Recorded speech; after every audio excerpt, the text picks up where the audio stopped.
Welcome to the Peak Practice Minute brought to you by Synergy. I'm Jason Lazarus, founder of Synergy.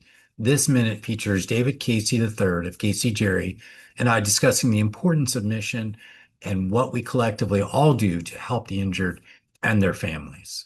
That's when I go to sleep at night. The messages I get, knowing that I had a material impact, helping a family. Um, that's my view on what it means to be a trial lawyer. Yeah.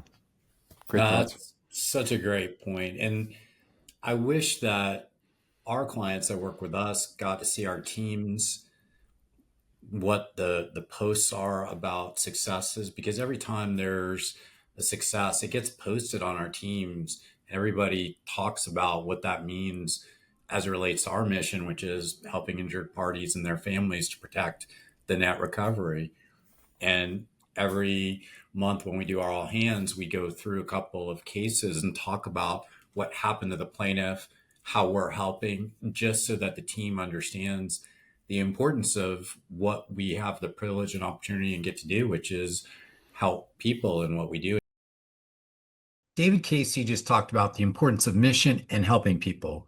If you want to positively impact your client's net recovery by leveraging our team of lien resolution experts to get the best possible reduction, consider partnering with Synergy today for lien resolution.